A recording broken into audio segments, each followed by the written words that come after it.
आज आखिरी टॉपिक लेना है हम लोग को। This is second last topic और इसके बाद लास्ट टॉपिक है कोलिजन थ्योरी केमिकल काइनेटिक्स में। हम लोग बात कर रहे हैं इफेक्ट ऑफ कैटलिस्ट। तो क्या होता है किसी भी रिएक्शन को, किसी भी कैटलिस्ट क्या होते हैं? कैटलिस्ट वो होते हैं जो किसी भी रिएक्शन की क्या करते हैं, रेट को बढ़ा देते हैं। कैटलिस्ट के बारे में पॉइंट्स जो समझिए। अब कई बुक्स ये कहती हैं कि कैटलिस्ट दो तरीके के होते हैं, पॉजिटिव कैटलिस्ट और नेगेटिव कैटलिस्ट, लेकिन एनसीईआरटी ये कहती है कि कैटलिस्ट जो है, कैटलिस्ट ही होते हैं, वो हमेशा रेट ऑफ द रिएक्शन बढ़ाते हैं और इनहेबिटर्स होते हैं जो रेट ऑफ द रिएक्शन को घटाते हैं, रेट ऑफ द रिएक्शन को घटाते हैं।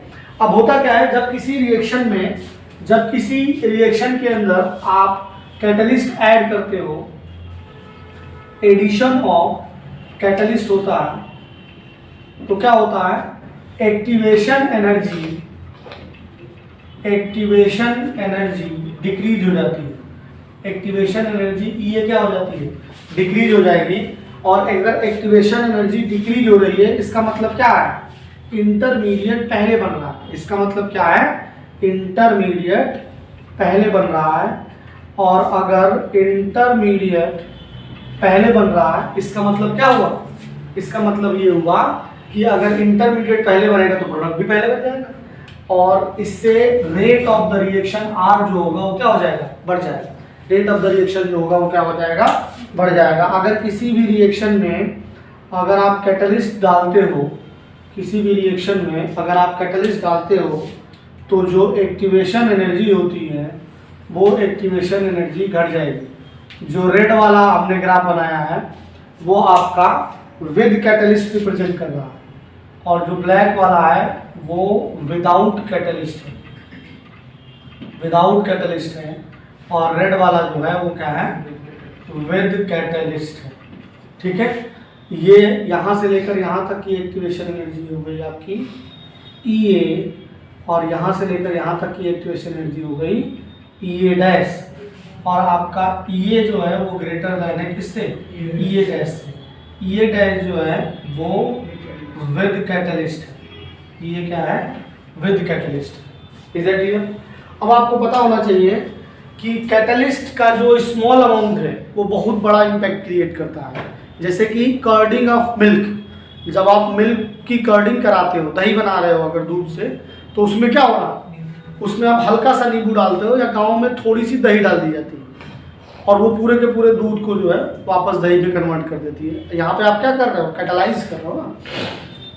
बात समझ में आ रही है? या हमारे स्टमक के अंदर जितनी भी रिएक्शंस होती हैं, तो उसमें कैटलिस्ट में जो है एंजाइम्स और ये सारी चीज़ें हैं जो कि बहुत स्मॉल अमाउंट में, और वो काफ़ी लार्ज अमाउंट में रिएक्शन को इफेक्ट डालती है। लेकिन कैटलिस्ट कभी भी डेल्टा जी को कुछ नहीं करता।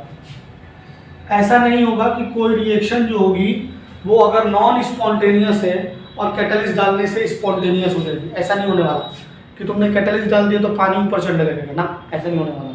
या ठंडी चाय अपने आप गर्म हो जाएगी, ऐसा कुछ नहीं होगा। Is that clear? तो डेल्टा जी पे कोई फर्क नहीं पड़ता, delta G does not change. इसी तरीके से के पर कोई फर्क नहीं पड़ता, equilibrium also does not change. ठीक है, अगर आप कैटलिस्ट को डालते हो तो इन सब चीज़ों पर भी फर्क नहीं पड़ेगा। अगर आप एडिशन ऑफ कैटलिस्ट डाल रहे हो तो इन सब चीज़ों पे फर्क नहीं पड़ेगा, लेकिन रेट ऑफ द रिएक्शन क्या हो जाएगा, बढ़ जाएगा। यहाँ पर ये हो सकता है कि इक्विलिब्रियम जल्दी आ जाए, लेकिन ऐसा नहीं होगा कि कोई रिएक्शन इक्विलिब्रियम में नहीं है तो इक्विलिब्रियम में चली जाएगी, ऐसा कुछ नहीं होने वाला। Is that clear? तो अगर हम लोग rate of the reaction catalyst add करते हैं तो एक्टिवेशन एनर्जी घट जाती है, और एक्टिवेशन एनर्जी घट जाती है इसका मतलब इंटरमीडिएट जल्दी बन जाएगा, और अगर इंटरमीडिएट जल्दी बन जाएगा तो रेट ऑफ द रिएक्शन बढ़ जाएगी।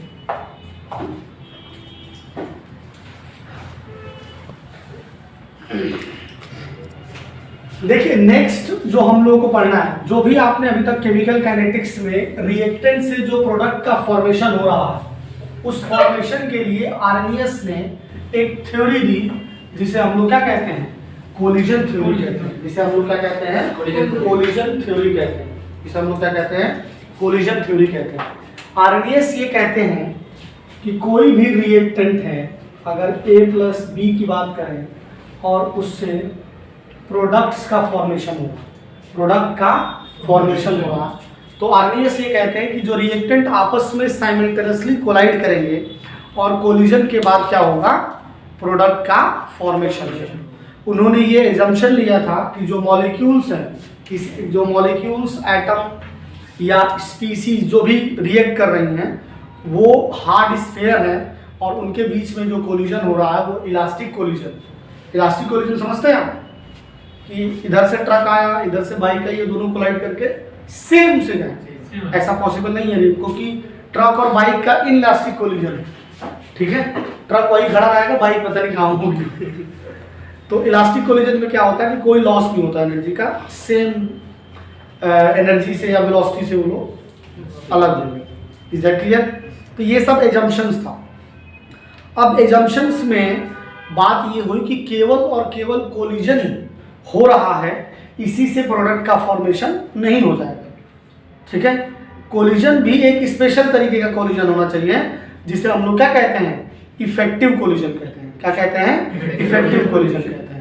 इफेक्टिव कोलिजन होना चाहिए। जैसे कि मान लो बात करें करंट की, ये कहानी में कई बार बता चुका हूँ, एक बार और समझ लीजिए, ठीक है। मान लो कि करंट ऐसे जीटी रोड से जा रहा था, ये है जीटी रोड, करंट इधर जा रहा था, इधर कोई आ रहा था, ठीक है। करंट ने इनको देखा, इन्होंने करंट को नहीं देखा, ठीक है। करंट ने बहुत देर तक देखा, बिल्कुल छोर तक आया, जब तक जो है इसकी आंखों से जो है डिसअपियर नहीं हो गई। This is also collision. हाँ, घर क्या मतलब जहां तक छोड़ सकते था वहां तक। ये भी कोलिजन था, लेकिन इस कोलिजन से करंट और इनके बीच में कोई रिश्ता नहीं बनेगा, कोई रिश्ता नहीं बनेगा।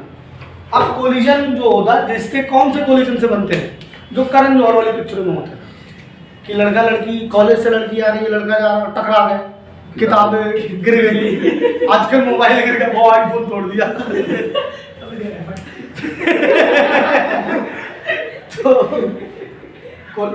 तो फिर वहाँ पे किताबें गिर गई, फिर किताबों के साथ जो है थोड़ा बहुत बातचीत हुई, बातों फिर कॉफ़ी में कैंटीन जाते हैं, या फिर उसके बाद कैंटीन, मैकडी, सीसीडी, और इस तरीके से जो है रिश्ते आगे बढ़ते हैं। क्योंकि कोलिजन यहाँ पर क्या हो गया, इफेक्टिव कोलिजन। क्या हो गया? Effective collision. अगर एक मॉलिक्यूल दूसरे मॉलिक्यूल को ऐसे छू के निकल गया तो ये भी तो कोलिजन है, लेकिन इस कोलिजन से बॉन्ड का फॉर्मेशन नहीं होगा, बॉन्ड का फॉर्मेशन नहीं होगा। उसके लिए जो है मॉलिक्यूल को क्या करना पड़ेगा, इफेक्टिव कोलिजन में जाना पड़ेगा। अब अगर हम बात करें इफेक्टिव कोलिजन की, तो इफेक्टिव कोलिजन जो होता है उसमें दो चीजें होती हैं। एक होती है आपकी थ्रेशोल्ड एनर्जी, और दूसरी बात होती है proper orientation. Proper orientation. Threshold energy में क्या होता है कि वो मिनिमम एनर्जी से नीचे के एनर्जी से अगर मॉलिक्यूल आपस में कोलाइड करेंगे तो फिर बॉन्ड का फॉर्मेशन नहीं होगा। थ्रेशोल्ड एनर्जी से ज्यादा ही एनर्जी से उनको कोलाइड करना पड़ेगा। प्रॉपर ओरिएंटेशन में ये होता है, जैसे कि अगर आपको याद हो Sn2 रिएक्शन, तो अगर CH3Br में न्यूक्लियोफाइल अगर फ्रंट साइड से अटैक करेगा, मैंने प्रॉपरली बताया हुआ है, हेलोएल्केन्स एंड हेलोएरिन्स में हमने पढ़ा था, अगर न्यूक्लियोफाइल फ्रंट साइड से अटैक करेगा तो ये इलेक्ट्रॉन के बीच में क्या हो जाएगा, रिपल्शन हो जाएगा। क्या हो जाएगा? रिपल्शन हो जाएगा, और रिपल्शन होने की वजह से बॉन्ड का फॉर्मेशन नहीं होगा। तो अगर यहाँ पर बॉन्ड का फॉर्मेशन होना है तो जो हमारा न्यूक्लियोफाइल है उसको क्या करना पड़ेगा, बैक साइड से अटैक करना पड़ेगा, ट्रांजिशन फेज बनेगा, और उसके बाद फिर जो होगा आपका क्या होगा, प्रोडक्ट का फॉर्मेशन होगा। उसके बाद जो होगा हमें मिल जाएगा CH3OH और बी आर माइनस एक गुड लिविंग ग्रुप है, लीव कर रहे हैं। Is that clear? तो प्रॉपर ओरिएंटेशन होना बहुत जरूरी है। तो इफेक्टिव कोलिजन का मतलब है कि एक मिनिमम एनर्जी से कोलाइड करें और प्रॉपर ओरिएंटेशन से कोलाइड करें, तब जाकर जो पुराने बॉन्ड हैं वो ब्रेक होंगे और नए बॉन्ड जो होंगे वो क्या होंगे, बनेंगे। नए बॉन्ड जो होंगे वो बनेंगे। अब यहाँ पर आर्नियस ने एक इक्वेशन भी दिया रेट के लिए। तो रेट इक्वल टू होता है R Z A B E की power minus E A divide by R T, E की power minus E A divide by R T, जहाँ पर ए बी क्या है, ए बी है कोलिजन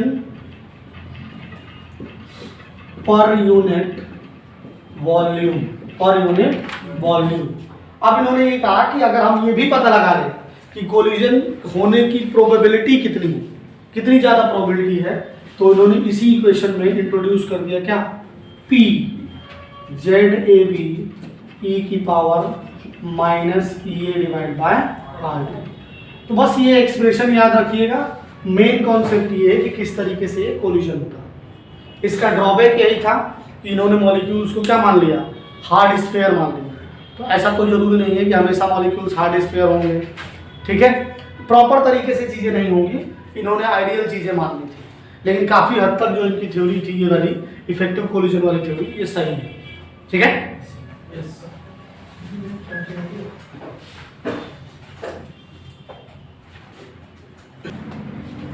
देखिए अब ये अगर हम बात करें केमिकल काइनेटिक्स की, तो केमिकल काइनेटिक्स तो कंप्लीट हो गया। अब थोड़ा सा जो है जेईई मेंस और एडवांस और नीट के लिए हम लोग क्या पढ़ लेते हैं, न्यूक्लियर केमिस्ट्री पढ़ लेते हैं। तो न्यूक्लियर केमिस्ट्री का मतलब ये है नीति कि जितने भी रेडियो एक्टिव डीके होते हैं, रेडियो एक्टिव डीके हमेशा फर्स्ट ऑर्डर रिएक्शन होती है।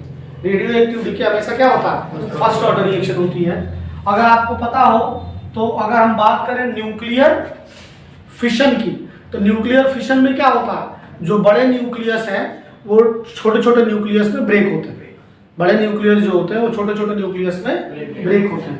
होता ये है कि जितने भी रेडियो एक्टिव सब्सटेंस हैं वो अपने को स्टेबल करने के लिए अपने न्यूक्लियस के अंदर से अल्फा बीटा और गामा रेस निकालते हैं। इसी को हम लोग क्या कहते हैं, रेडियो एक्टिव डीके कहते हैं। इसी को हम लोग क्या कहते हैं, ये वही वाली गामा रेस है जिससे ब्रूस बैनर हल्क बन गए थे। गामा रेस का ही तो वो किया था, एक्सपेरिमेंट करा था, अगर तुम लोगों को याद है।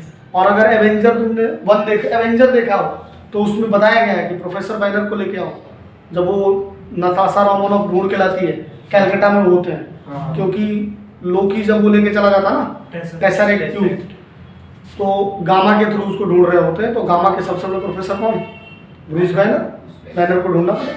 तो रेडियो एक्टिव डीके में बेसिकली जो हैवी न्यूक्लियस है वो अल्फा बीटा और गामा रेस, एक्सपेंडेबल वन में भी बात करते हैं, न्यूक्लियर सब्सटेंस की बात करते हैं, यूरेनियम की, कि एक जगह वर्ल्ड वॉर 2 के समय बहुत सारा यूरेनियम रह गया था। अब ये पता नहीं रह गया कैसे क्या था, ठीक है। तो होता है बिल्कुल जैसे कि अगर आपको याद हो हम लोगों ने R=P की बात करी थी, R=P की बात करी थी फर्स्ट ऑर्डर के लिए। तो यहाँ पर क्या आएगा, यहाँ पर अगर हम रेट लॉ लिखे तो R= क्या हो जाएगा, R= हो जाएगा K R की पावर 1। और अगर हम लोग इसका डिफरेंशियल फॉर्म लिखे तो माइनस का dr डिवाइड बाय dt क्या हो जाएगा, KR हो जाएगा, क्या और हो जाएगा, KR हो जाएगा। इसे हम लोग डिफरेंशियल, इसे हम लोग क्या कहते थे, डिफरेंशियल रेट इक्वेशन कहते थे। अब रेडियो एक्टिव डीके में लॉ ऑफ डिसइंटीग्रेशन ये कहता है कि जो न्यूक्लियाई है माइनस का जो न्यूक्लियाई n होगा डिवाइड बाय dt वो हो जाएगा लैम्डा इनटू n। यहाँ पर r जो है ना वो वेरिएबल है, यहाँ पर n जो है वो क्या है, वेरिएबल है, ठीक है। इसी को बोलते हैं लॉ ऑफ डिसइंटीग्रेशन। अब इसको जब आप सॉल्व करोगे तो सॉल्व करने के बाद you will gate n n0 e की power minus lambda T, e की पावर माइनस लैम्डा टी, ये आपको मिलेगा। इसको भी मैंने सॉल्व कराया था। यहाँ पर n0 जो है वो आपका क्या है, initial initial mass of nuclei है, मास ऑफ न्यूक्लियाई है या न्यूक्लियस है जो इनिशियल होगा। और ये जो n दिख रहा है उसको आप चाहो तो nt भी लिख सकते हो। और ये क्या है, at time t remaining concentration, remaining nuclei है। कि जैसे जैसे कि देखा होगा ना कि पता लगता है कि एक कोई पेड़ है, उस पेड़ की इतने साल उम्र, एज पता करी जाती है। तो एज में जो कार्बन 14 कार्बन डेटिंग जो करी जाती है, असली डेटिंग तो कार्बन ही कर रहा, कार्बन डेटिंग जो करी जाती है उसमें भी रेडियो एक्टिव वाला कॉन्सेप्ट लगाया जाता है।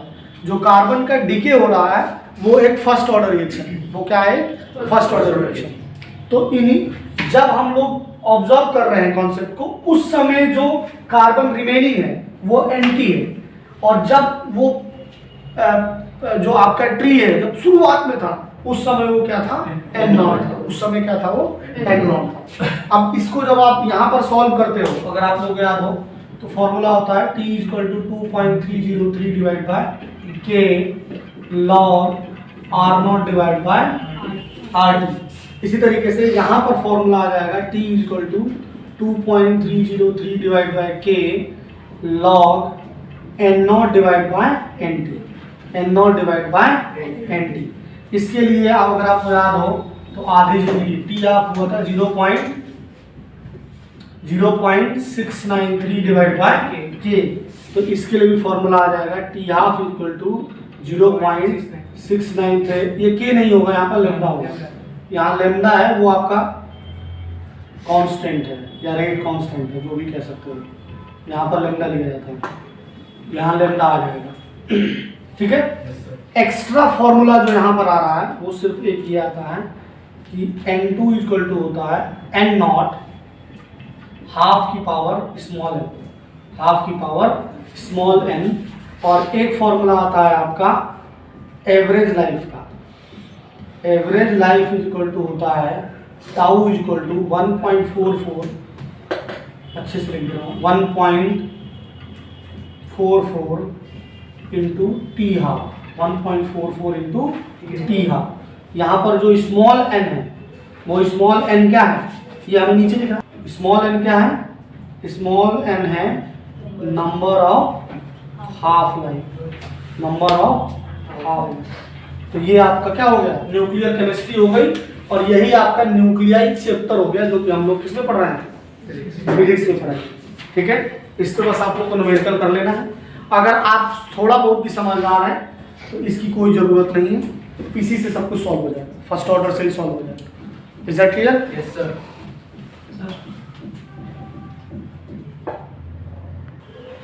देखिए अब जैसे कि न्यूक्लियर केमिस्ट्री में बेसिकली जो हम लोग पढ़ते हैं वो क्या पढ़ते हैं, न्यूक्लियर फिशन और न्यूक्लियर फ्यूजन। न्यूक्लियर फिशन में क्या होता है, फिशन का मतलब होता है ब्रेक होना। हैवी न्यूक्लियस जो होते हैं वो छोटे न्यूक्लियस में ब्रेक हो जाते हैं। और न्यूक्लियर फिशन पे कौन काम करता है, न्यूक्लियर फिशन पे एटॉमिक बम बनाए गए हैं। लेकिन एटॉमिक बम जो है वो न्यूक्लियर फिशन का अनकंट्रोल्ड न्यूक्लियर फिशन का एग्जाम्पल है। लेकिन अगर कंट्रोल फिशन की बात करें तो वो यूज किया जाता है किसमें, न्यूक्लियर रिएक्टर में। किसमें यूज किया जाता है, न्यूक्लियर रिएक्टर में। क्योंकि जब एक न्यूक्लियर फिशन होता है तो उसमें न्यूट्रॉन्स निकलते हैं और एक फिशन से 3 न्यूट्रॉन्स निकलते हैं जो कि फर्दर अटैक करते हैं और आगे फिर वो 3 निकलते हैं और इस तरीके से चेन रिएक्शन होती चली जाती है। न्यूक्लियर रिएक्टर में हम लोग क्या करते हैं, 3 में से 2 न्यूट्रॉन्स को हम लोग क्या करते हैं, न्यूट्रलाइज कर देते हैं, एक को रहने देते हैं। फिर वो इस तरीके से क्या होती है कि रिएक्शन जो है कंट्रोल हो जाती है। और आजकल न्यूक्लियर जैसे जितनी भी डेवलप्ड कंट्रीज हैं उनमें न्यूक्लियर रिएक्टर से इलेक्ट्रिसिटी प्रोड्यूस किया जाता है। जिसमें जापान की बात आती रहती है कि इस न्यूक्लियर रिएक्टर से लीक कर गई चीज़ें, ये सब चलता रहता है। जापान हो गया आपका, अमेरिका हो गया, इंडिया में भी 1-8% होता है। ठीक है। This is nuclear fission, fission fission break होना। न्यूक्लियर फ्यूजन, फ्यूज होने का मतलब जुड़ना, फ्यूज होने का मतलब होता है जुड़ना। जैसा कि सन के ऊपर रिएक्शन हो रही है, हिंदी में बोलते हैं नाभिकीय संलयन अभिक्रिया। 2 छोटे न्यूक्लियस आपस में जुड़कर बड़े न्यूक्लियस बनाते हैं और एनर्जी रिलीज होती है, उसमें भी एनर्जी रिलीज होती है। जो न्यूक्लियर फिशन न्यूक्लियर फ्यूजन है उसके ऊपर हमारा सन काम करता है। सन के ऊपर जो कॉन्सेप्ट है वहाँ पर न्यूक्लियर क्या हो रहा है, फ्यूजन हो रहा, या हाइड्रोजन बम का कॉन्सेप्ट जो बनाया गया वो न्यूक्लियर फ्यूजन पे बनाया गया। अब होता क्या है कि जितना अगर आप न्यूक्लियर फिशन कर रहे हैं उतना ही अगर आप न्यूक्लियर फ्यूजन कर देंगे ना तो बहुत सारी एनर्जी निकलेगी। तो अगर कंपैरिजन करें एनर्जी की तो न्यूक्लियर फ्यूजन में ज़्यादा एनर्जी रिलीज होती है, फिशन में कम होती है। आप लोग जो बुक्स हैं उनमें रिएक्शंस जो पढ़ते हैं उनमें न्यूक्लियर फ्यूजन में हाइड्रोजन हाइड्रोजन से जुड़ता है और हीलियम बन रहा है तो थोड़ा एनर्जी दिखेगा, लेकिन यहाँ पर यूरेनियम ब्रेक हो रहा तो थोड़ा ज़्यादा एनर्जी दिख रही है। लेकिन यूरेनियम के बराबर जब मास हाइड्रोजन का जुड़ेगा ना तो ज़्यादा एनर्जी मिलेगी। तो इसीलिए न्यूक्लियर फ्यूजन ज़्यादा खतरनाक है। न्यूक्लियर फ्यूजन के कॉन्सेप्ट आते ही आपको तुरंत दिमाग में आ जाना चाहिए सन, और सन के पास एनर्जी जो है वो कुछ भी खत्म हो जाएगा, लेकिन सन नहीं खत्म होने वाला है। अभी तक तो यही लग रहा है, फ्यूचर में कुछ अलग कुछ, क्योंकि क्लाइमेट जिस तरीके से बदल रहा है उसका पता नहीं, लेकिन जो सन है वो धीरे धीरे और एग्रेसिव भी हो रहा है। तो देख रहे हो टेम्परेचर हमारा बढ़ ही रहा है, तो न्यूक्लियर फिशन बंद होना बहुत मुश्किल है वहाँ पर, सॉरी फ्यूजन बंद होना। Is it clear? Nuclear fission का एग्जाम्पल है hydrogen atomic bomb and nuclear reactor, और न्यूक्लियर फ्यूजन का एग्जांपल है सन और हाइड्रोजन, सन और हाइड्रोजन। अब जैसे कि अगर हम बात करें केमिकल काइनेटिक्स में, तो केमिकल काइनेटिक्स की जो रिएक्शंस की बात करें, अब न्यूक्लियाई में एक बात और होती है, मास डिफेक्ट की बात करी जाती है या बाइंडिंग एनर्जी की बात करी जाती है। तो सबसे स्ट्रॉन्गेस्ट फोर्स वैसे आयनिक को बोलते हैं, लेकिन न्यूक्लियस के अंदर जो न्यूक्लियर फोर्सेज होते हैं वो सबसे स्ट्रॉन्गेस्ट होते हैं, बशर्ते उनका जो रेंज होता है वो बहुत कम होता है, वो 10⁻⁻15 में ही होता है, क्योंकि 1 फर्मी का हो या 10⁻⁻15 मीटर का हो। ठीक है, तो होता क्या है कि मास डिफेक्ट कैसे आता है? न्यूक्लियस के अंदर क्या होते हैं, न्यूक्लियस के अंदर होते हैं प्रोटॉन और न्यूट्रॉन। तो प्रोटॉन और न्यूट्रॉन का जब आप देखोगे ऐड करके और जो एक्चुअल में निकालोगे मास, तो उनमें कुछ कमी आती है, उसी को हम लोग क्या कहते हैं, मास डिफेक्ट कहते हैं। उसी को हम लोग क्या कहते हैं, मास डिफेक्ट कहते हैं। फिजिक्स में उसे डिटेल में आप लोग पढ़े, एस.सी. वर्मा में बहुत अच्छे से दे रखा है, तो आप उसे पढ़ सकते हैं, वहाँ से जाइए। एस.सी. वर्मा सर वैसे भी न्यूक्लियर फिजिक्स के प्रोफेसर हैं, तो उन्होंने उसको बहुत बेहतरीन लिख रखा। मॉडर्न फिजिक्स जो है एस.सी. वर्मा की बहुत ही अच्छी, बाकी तो अच्छी है ही है, ये नहीं कि बाकी खराब है। थ्योरी तो एस.सी. वर्मा की पढ़नी ही चाहिए बच्चे को, अगर वो कॉम्पिटेटिव एग्जाम्स की तैयारी कर रहा है तो भी, और अगर उसको केवल फिजिक्स में इंटरेस्ट है तो भी पढ़नी चाहिए। थ्योरी बहुत अच्छी है, बहुत ज़्यादा अच्छी है। वापस आते हैं हम लोग केमिकल काइनेटिक्स में। केमिकल काइनेटिक्स में हमने एक क्वेश्चन लिया है जिसमें कहा गया है कि एक रिएक्शन है 2A इक्वल टू प्रोडक्ट्स, जिसमें concentration of A decreases from 0.5 to 0.4, और 10 मिनट में ऐसा हो रहा है, 10 मिनट में ऐसा हो रहा है, ये ध्यान दीजिए। तो आपको क्या दे रखा है, इनिशियल कंसेंट्रेशन अगर मैं कहूँ R1 दे रखा है 0.5 मोल पर लीटर, और डीके होकर R2 में कन्वर्ट होता है और हो जाता है 0.4 मोल पर लीटर, मोल पर लीटर। ये जो R1 है वो T1 इक्वल टू 0 पे है, और R2 जो है वो T इक्वल टू किस पे है, 10 मिनट पे। अब आपको रिएक्शन दे रखी है, रिएक्शन आपको दे रखी है that is 2A equal to products, 2A equal to products. तो अगर आपको पहला लेक्चर पता हो तो पहले लेक्चर हमने कहा था R इक्वल टू होगा माइनस का 1/2 change in concentration of A divide by, यहाँ पर A है तो यहाँ पर A ले लीजिए, आप नहीं दे रखा तो आप यहाँ पर आप भी A ले लीजिए, divide by change in time. अब आप क्या कर सकते हो, माइनस का हाफ, डेल्टा A को हम लोग लिख सकते हैं क्या, concentration of A2 minus concentration of A1 और T2 माइनस T1, अब आप क्या करिए, वैल्यू रख दीजिए। तो माइनस का हाफ, A2 की वैल्यू कितनी दे रखी है 0.4 और A1 की 0.5, A2 की है आप 10 और A1 की है T1 की है 0। तो यहाँ पर आ जाएगा माइनस का हाफ इंटू माइनस का 0.1 डिवाइड बाई 10। ये जो आंसर आएगा ये किसमें आएगा, मोल लीटर इनवर्स मिनट इनवर्स, मोल लीटर इनवर्स मिनट इनवर्स में आएगा। ठीक है, माइनस माइनस क्या हो जाएगा प्लस, पॉइंट हटा दीजिए, 100 नीचे आ जाएगा, तो आंसर क्या आ जाएगा 1 divide by 200 mole litre inverse minute inverse. अब आपको ध्यान देना होगा कि मिनट जो है वो डिनोमिनेटर में है, इनवर्स में। तो जब मिनट को सेकंड में कन्वर्ट करेंगे तो उसके लिए क्या करना पड़ेगा, नीचे मल्टीप्लाई करना पड़ेगा 60 से, नीचे मल्टीप्लाई करना पड़ेगा 60 से। तो यही आंसर किसमें हो जाएगा, मोल लीटर इनवर्स सेकंड इनवर्स। और अगर आपको इसी को आर में कन्वर्ट करना है तो नीचे डिवाइड करना पड़ेगा 60 से, नीचे डिवाइड करना पड़ेगा 60 से, और ये वापस चला जाएगा ऊपर। तो 60 डिवाइड बाय 200 होगा and you will get the answer mole litre inverse into R. Calculation आपको करना पड़ेगा। एक टाइप के क्वेश्चंस ही हैं, एक टाइप के क्वेश्चंस ही हैं, इस टाइप के सवाल आते हैं।